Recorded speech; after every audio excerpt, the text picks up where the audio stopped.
L'usine Thermovigile, un géant de la technologie industrielle, grondait comme une bête mécanique au milieu de la zone industrielle. Des bras robotisés se déplaçaient en cadence, les machines sifflaient, le métal chauffait, et l'air vibrait d'une tension presque électrique. Entre les lignes de production, un jeune ouvrier de 22 ans avançait d'un pas rapide, serrant contre lui une tablette de contrôle dont l'écran était fissuré sur un coin. Il s'appelait Léo Martel. Il travaillait là depuis à peine 6 mois. Pour la plupart des cadres, il était juste le gamin, le stagiaire prolongé, le petit nouveau. On ne lui parlait que pour lui demander un service. On ne l'écoutait jamais. Mais ce matin-là, tout allait basculer.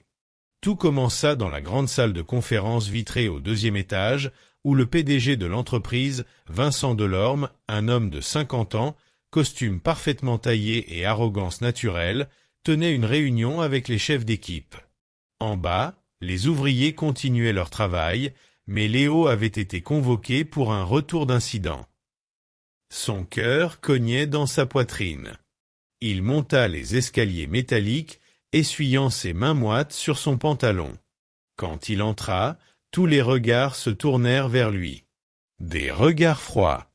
Des regards qui jaugeaient. Des regards qui demandaient déjà « Qu'est-ce qu'il vient faire ici, lui ?» Le PDG ne prit même pas la peine de cacher son mépris. « Ah, voilà, comment tu t'appelles déjà ?» Il fit semblant de chercher. Le jeune, manutentionnaire? Quelques cadres rirent discrètement. Léo sentit ses oreilles chauffer. Léo, monsieur. Léo Martel. Oui, voilà. Léo. Le patron croisa les bras. On m'a dit que tu avais passé la nuit à bricoler je ne sais quoi sur la chaîne C17. Il plissa les yeux. Tu t'y crois déjà ingénieur? Cette fois, les rires furent plus forts. Léo serra les dents, mais resta calme. Il jeta un coup d'œil vers la responsable technique, Madame Rivière, mais elle évita son regard. Personne ne le soutiendrait. Il en avait l'habitude. Monsieur, je ne voulais pas bricoler. Il marqua une pause. J'ai détecté une anomalie dans la pression hydraulique du module Kappa. Le système de surveillance n'a rien signalé, mais les relevés étaient incohérents. J'ai pensé. Delorme leva la main, coupant la phrase comme on coupe un enfant insolent. Voilà exactement ce dont je parle. Il se tourna vers les cadres. Un gamin avec un bac pro qui veut expliquer aux ingénieurs comment fonctionne notre propre système.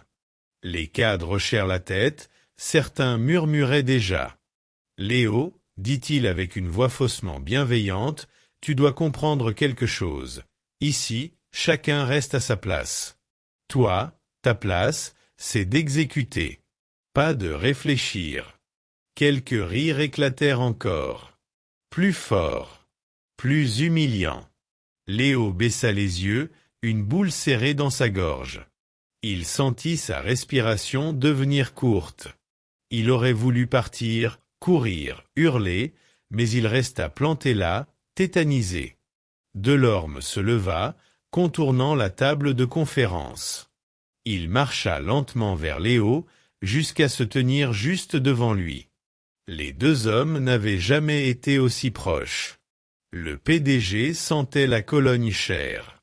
Léo sentait la graisse et le métal chaud.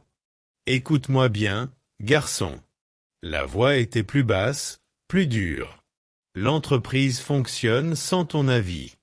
Rien de ce que tu fais ne change quoi que ce soit. » Il ajouta, avec un sourire méprisant, « Tu n'es qu'un rouage remplaçable. » Cette fois, le rire collectif résonna dans la salle entière. Un rire lourd, humiliant, presque théâtral. Léo sentit une brûlure dans sa poitrine. Une humiliation si profonde que ses yeux le piquaient. Mais il ne céda pas. Il leva doucement les yeux vers le PDG.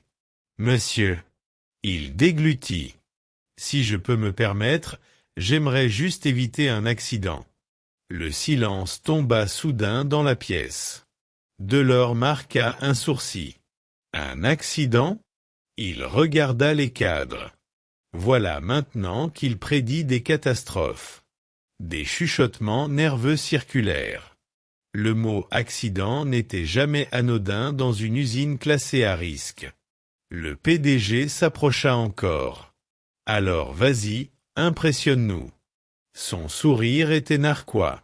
« Dis-nous ce que tu as découvert. » Léo inspira profondément, cherchant du courage dans ce qui restait de dignité.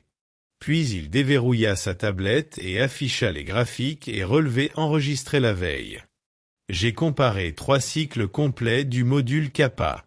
Il montra les courbes. La pression chute toutes les 42 secondes, mais le système de diagnostic ne le détecte pas parce que tu es incapable de lire correctement un graphique, le coupa Delorme en éclatant de rire. Cette fois, les rires furent encore plus violents. « Léo, dit-il en lui tapotant l'épaule, tu ferais mieux de retourner changer des filtres. » Puis, d'un ton tranchant, réunion terminée. Les chefs d'équipe commencèrent à se lever. Léo resta immobile, comme figé, les mains tremblantes. Mais alors qu'il s'apprêtait à quitter la salle, un grondement sourd vibra dans le sol. Une vibration profonde. Un bruit inhabituel. Les cadres échangèrent des regards inquiets. Puis, dans un vacarme métallique, une alarme se déclencha. Une alarme que personne n'avait jamais entendue auparavant. Delorme blêmit. Léo se retourna lentement, et un mince sourire triste, amer, se dessina sur ses lèvres. Le lendemain matin, l'usine bourdonnait d'activité comme un essaim géant. Les presses hydrauliques, les convoyeurs, les alarmes de sécurité, tout vibrait au rythme du métal. Pourtant, au milieu de ce vacarme, un silence étrange semblait suivre Julien partout où il passait. Pas un vrai silence, plutôt une attente. Un suspense. Une rumeur qui s'était propagée comme une étincelle dans de la poudre. Il paraît que le petit nouveau a trouvé la panne du bras robotique. C'est faux. Je l'ai vu, il a juste regardé les câbles comme un gamin curieux. Non, non. Le PDG lui aurait même demandé d'expliquer sa théorie. Quoi? Impossible. Leblanc ne parle jamais aux ouvriers. Les regards s'accrochaient à lui. Certaines voix ricanaient encore derrière son dos, mais d'autres observaient avec une prudence mêlée d'intérêt. Julien, lui, serrait ses outils dans sa main comme si c'était la seule chose solide dans ce monde qui tanguait sous ses pieds. À 9 heures, une annonce résonna dans tout l'atelier. Tous les responsables de ligne et techniciens au poste s'est immédiatement. Un frisson parcourut l'équipe entière. Ils échangèrent des regards lourds. Ce gamin va attirer des ennuis. Pour tout le monde. Leur animosité ne tarda pas à prendre une forme beaucoup plus concrète. Pendant ce temps, au 2e étage, M. Leblanc fulminait dans son immense bureau. Ses pas rapides résonnaient sur le sol en marbre.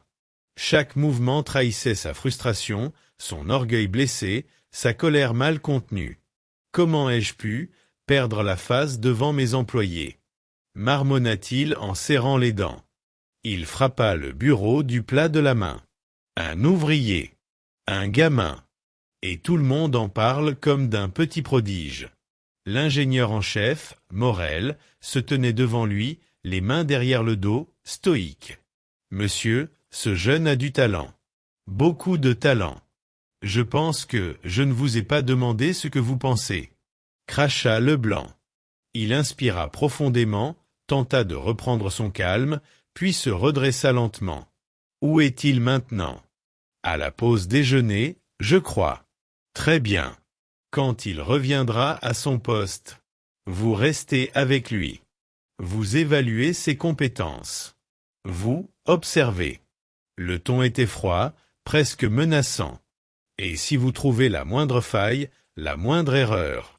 Il se pencha, ses yeux brillants d'une colère contenue. Vous me l'amenez immédiatement. Morel hocha la tête sans discuter. Mais au fond de lui, il savait déjà, Leblanc ne cherchait pas à évaluer Julien. Il cherchait à le casser. Lorsque Julien revint travailler, il retrouva l'équipe encore fébrile. Certains lui adressaient un sourire. D'autres l'observaient en silence. Puis Morel approcha. « Julien, on m'a demandé de te suivre aujourd'hui. Je veux revoir ta procédure d'inspection sur les lignes automatiques. » Julien acquiesça, un peu nerveux, mais déterminé. Morel n'était pas un mauvais gars. Mais quand un ingénieur de son rang descendait sur la ligne pour observer, tout le monde savait que l'atmosphère allait être lourde. Ils passèrent des heures à examiner 2 chaînes de production, un convoyeur, puis un système de tri automatisé. Julien répondait à toutes les questions. Il identifia rapidement 2 petites défaillances que Morel n'avait pas vues immédiatement. Rien de grave, mais suffisant pour impressionner. À chaque démonstration, Morel levait un sourcil. À chaque réponse, son regard se faisait plus respectueux. Au bout d'un moment, « Dis-moi, Julien, comment tu as appris tout ça ? » ?»« Chez moi. Je réparais tout ce qui me tombait sous la main. Machines, moteurs, vieilles cartes électroniques, tu n'as jamais étudié dans une école technique ? » ?»« Non, monsieur. » Morel resta silencieux un long instant. Puis il sourit très légèrement. « Certains ingénieurs n'arrivent pas à faire ce que tu viens de faire. » Julien rougit malgré lui, mais avant qu'il ne puisse répondre, une voix tonna derrière eux. « Hé, le petit génie, tu peux venir une seconde ?» C'était Marc, l'un des techniciens qui ne l'aimait pas. Julien s'approcha, un peu méfiant. Mais quand il vit l'expression de Marc, un mélange de sourire forcé et de dédain, il comprit immédiatement. Quelque chose se préparait. « On a une machine en panne dans la zone 3. Une vieille presse. Tu crois que tu peux la réparer, hein? Puisque t'es si malin. » Morel s'interposa. « Si cette intervention n'est pas nécessaire aussi, elle l'est, coupa Marc. Très urgente. » Julien déglutit. Il sentait le piège. Mais il ne pouvait pas reculer maintenant. « J'y vais. » La presse industrielle était un monstre d'acier de plus de 20 ans. Usée, dangereuse, capricieuse. On ne la manipulait jamais sans précaution extrême. Mais quand Julien arriva, entouré de 3 techniciens hostiles, il comprit quelque chose. Ils n'avaient pas appelé pour une panne. Ils avaient créé une situation délibérément instable pour le pousser à l'erreur. « Voilà, fit Marc. Si t'es si brillant, montre-nous ce que tu vaux. » Un autre ricana, « Le PDG te regarde peut-être déjà d'en haut, qui sait ?» Julien sentit son cœur s'emballer. Mais il respira profondément, posa sa main sur le métal froid de la machine et commença son inspection. Il suivit chaque câble, chaque capteur, chaque joint, chaque connexion. Puis il s'arrêta net. Quelqu'un a retiré une sécurité. Les 3 techniciens se figèrent. Leurs yeux s'élargirent un bref instant. Puis Marc reprit, agressif. « Qu'est-ce que tu racontes encore ? Ne touchez plus rien !» cria Julien en reculant d'un pas. « La presse peut se refermer toute seule-ci. » Clac. Un bruit sec retentit. Une alarme clignota. Le piston vibra. Tout se passa en une fraction de seconde. Julien bondit vers le panneau d'urgence. Il frappa le bouton rouge de toutes ses forces. La machine trembla, puis s'immobilisa. Le silence retomba brutalement. Les techniciens, livides, se regardaient sans savoir quoi dire. Morel, qui avait accouru en entendant l'alarme, hurla. Qui a retiré une sécurité sur une machine active? C'est criminel. On voulait juste, balbutia Marc. Morel se tourna vers Julien. Tu viens de nous éviter un accident grave. Peut-être même un mort. Julien restait immobile, encore choqué. Mais au fond de lui, il savait une chose. Ce n'était que le début. Il avait surpris l'usine hier. Aujourd'hui, il venait de la sauver. Et bientôt, quelqu'un essaierait de l'arrêter pour de bon. La nuit tomba sur l'usine comme un couvercle lourd. Les ateliers se vidèrent lentement, les machines s'éteignirent une à une, laissant derrière elles un bourdonnement fantôme qui résonnait encore dans les oreilles de ceux qui avaient vécu la journée. Mais pour Julien, cette nuit allait sceller la suite de sa vie. Dans le bureau vitré du service technique, Morel avait réuni les 3 techniciens fautifs. Julien restait en retrait, mal à l'aise mais déterminé à comprendre. Marc, tête basse, jouait nerveusement avec ses doigts. Les 2 autres regardaient ailleurs, honteux. Morel claqua un dossier sur la table. « Vous avez mis l'usine en danger. Ce n'était pas. Vous vous rendez compte de ce que vous avez fait? Vous avez saboté une presse industrielle. Vous auriez pu tuer quelqu'un. » Marc éclata. On voulait juste lui montrer qu'il n'est pas si malin. Il désigna Julien d'un geste agressif. Il pense qu'il vaut mieux que nous, ce petit. Julien serra les dents, mais Morel l'arrêta d'un geste. C'est faux, Marc. Et tu le sais. Le silence s'imposa. Julien n'a jamais cherché à vous ridiculiser. C'est vous qui n'avez pas supporté que quelqu'un de plus jeune sache faire quelque chose que vous ne maîtrisez pas. Marc resta figé, incapable de répondre. Puis Morel ajouta, d'une voix basse mais lourde. Le PDG doit être informé. Les techniciens blêmirent. Non, non monsieur, pas Leblanc, c'est lui qui a demandé un rapport détaillé. Vous voulez mentir? Allez-y, je vous regarde. Le poste 7. Le bras robotique en panne. L'endroit où tout avait commencé. Julien sentit son cœur se contracter. Il échangea un regard rapide avec Samir, son collègue qui, depuis sa première journée, l'avait traité comme un petit frère. « Respire », murmura Samir. « Ils veulent juste vérifier. T'as rien à perdre. »« Si », marmonna Julien. « Mon job. »« Non. Tu vas leur fermer la bouche. » Mais Julien n'en était pas sûr. Lorsqu'ils arrivèrent, une vingtaine d'employés formaient déjà un demi-cercle autour de la machine immobilisée. Le monstre d'acier, froid et silencieux, ressemblait à une bête blessée. Devant elle, un homme en costume impeccable, cravate bleu marine et regard de glace, discutait sèchement avec 2 ingénieurs. Le PDG, Monsieur Leblanc. Il leva les yeux, vit Julien, et un léger sourire ironique étira la commissure de ses lèvres. « Ah, notre prodige !» Quelques rires fusèrent. Julien sentit l'humiliation lui grimper dans la gorge comme un poison brûlant. « Approche !» lui dit Leblanc en croisant les bras. Julien avança, les pas lourds comme du plomb. Ses mains tremblaient légèrement, mais ses yeux étaient déterminés. « Alors, » reprit Leblanc, « tu as dit hier que tu avais trouvé l'origine de la panne. » « Très bien. Explique-nous donc. » Devant tout le monde. Le ton n'était pas une invitation. C'était un piège tendu avec un sourire.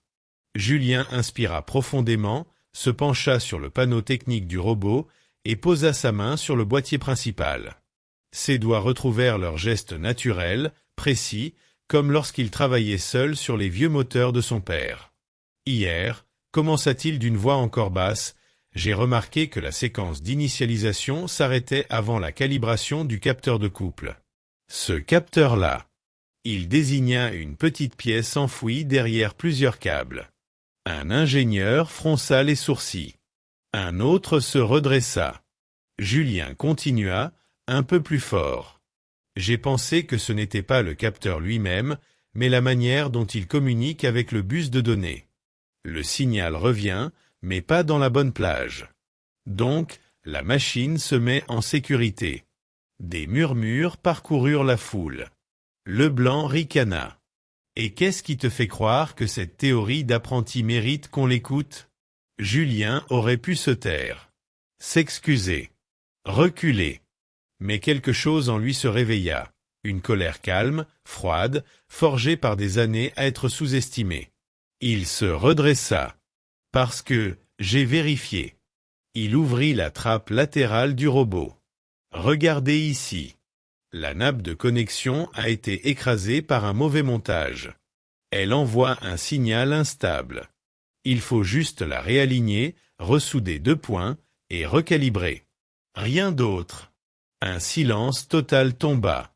Les ingénieurs se rapprochèrent immédiatement, surpris, presque incrédules. L'un d'eux sortit une lampe pour vérifier. L'autre se pencha, vérifia les connexions, puis leva brusquement la tête vers le PDG. « Monsieur, il a raison. Exactement raison. » La tension dans la pièce explosa d'un coup. Les ouvriers écarquillèrent les yeux. Certains sourirent. D'autres restaient bouche ouverte. Leblanc, lui, fixa Julien comme si on venait de lui arracher le sol sous les pieds. Mais Julien n'avait pas fini. Avec l'assurance nouvelle qui montait en lui, Julien prit délicatement ses outils, débrancha la nappe abîmée et réaligna les connecteurs. Ses gestes étaient rapides mais maîtrisés, comme s'il avait fait ça toute sa vie. Les ingénieurs l'observaient, médusés. Même les plus anciens opinaient doucement, impressionnés. En moins de 3 minutes, il referma le panneau, étendit le bras robotique manuellement et lança la procédure de redémarrage. Bip, bip. Le bras robotique vibra, pivota lentement, puis exécuta parfaitement sa séquence de calibration. La machine revivait. Et tout le monde le savait, c'était grâce à lui. Un murmure enfla, puis devint un véritable tumulte. C'est le gamin qui l'a réparé. Incroyable.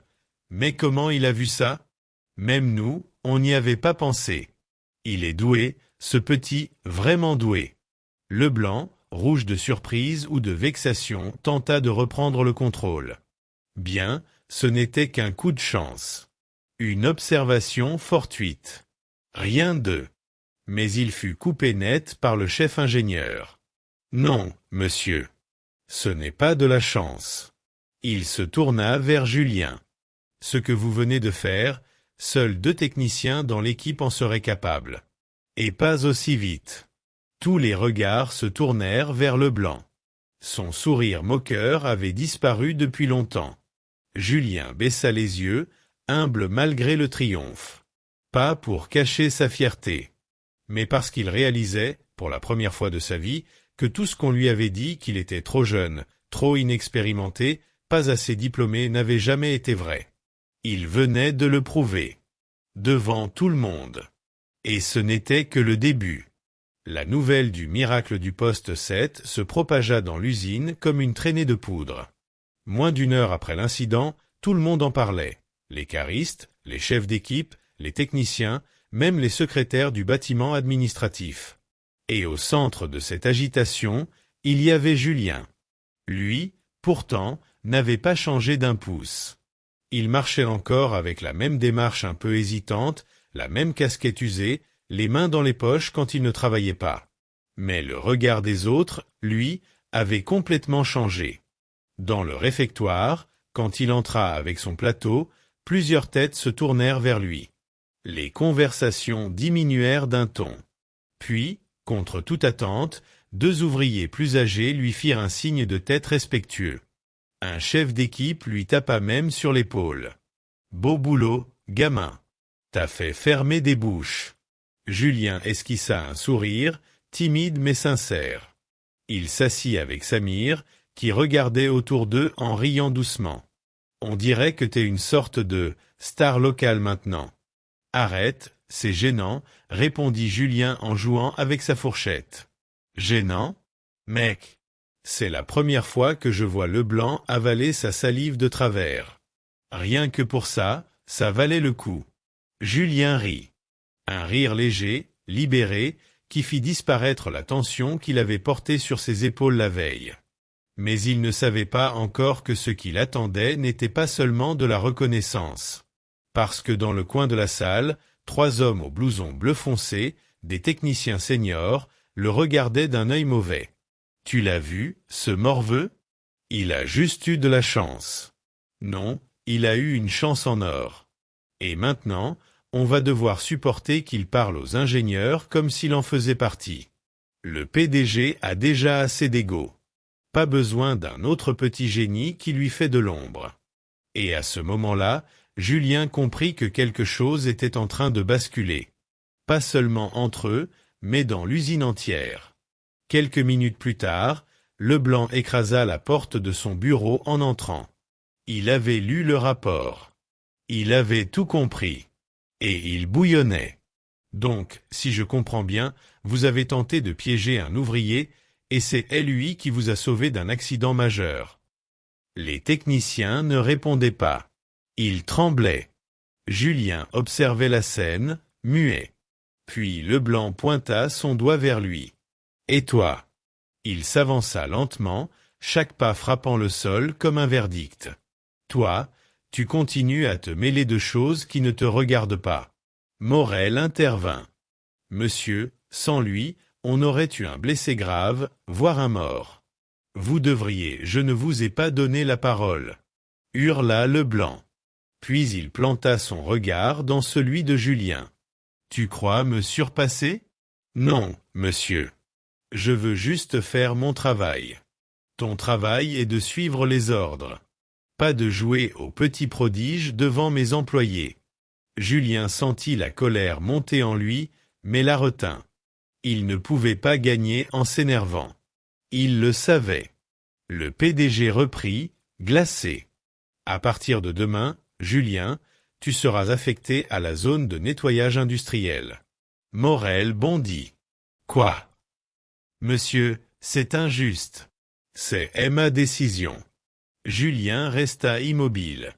Punir un employé modèle pour sauver son ego. Voilà qui était typique de Leblanc. Mais ce que le PDG ignorait, c'est que sa chute était déjà en marche. Ce soir-là, alors que Julien allait quitter l'usine, Samir arriva en courant. « Mec, attends. Tu dois voir ça. » Il sortit son téléphone. La caméra de surveillance de la zone 3, elle a tout filmé. Samir lança la vidéo. Les images montraient. Et les techniciens en train de retirer la sécurité. Et leur ricanement. Julien qui arrive.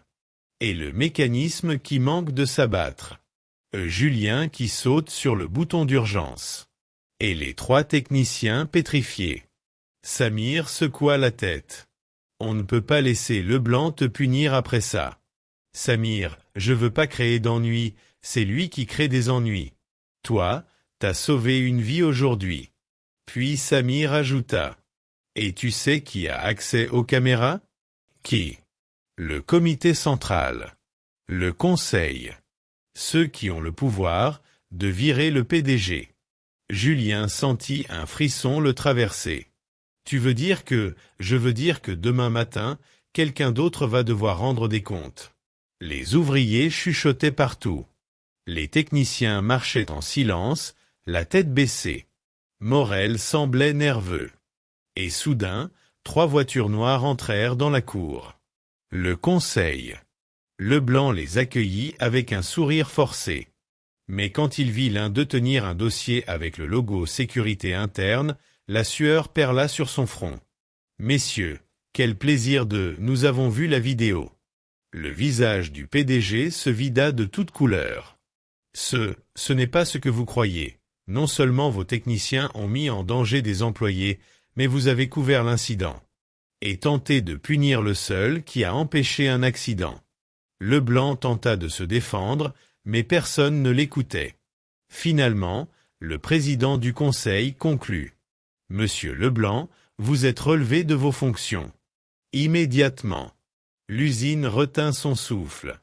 Les portes se refermèrent derrière l'ancien PDG. Une page venait de se tourner. Le conseil se tourna alors vers Julien. « Julien Martin ? » ?»« Oui, monsieur. Vous avez démontré un sens aigu de la sécurité, une compréhension technique rare et un courage exceptionnel. » Julien rougit. « Nous aimerions vous proposer une formation complète. » « Une formation ? » ?»« Oui. Payée par l'entreprise. Un diplôme d'ingénierie interne. »« Moi ? » ?»« Vous l'avez mérité. » Julien resta muet plusieurs secondes, incapable de parler. Puis Morel vint poser une main sur son épaule. Tu le mérites plus que quiconque ici. » Des applaudissements éclatèrent dans l'usine. D'abord timides, puis de plus en plus forts. Certains ouvriers se levèrent. D'autres crièrent son nom. Et au milieu de tout ce bruit, Julien leva les yeux vers la mezzanine vitrée, là où Leblanc l'avait humilié, et pour la première fois, il ne sentit plus de colère. Juste la sensation profonde et calme qu'il venait de reprendre sa place. Des mois plus tard, on vit un jeune homme en blouse blanche monter les escaliers d'un bâtiment réservé aux ingénieurs. Julien. Enfin.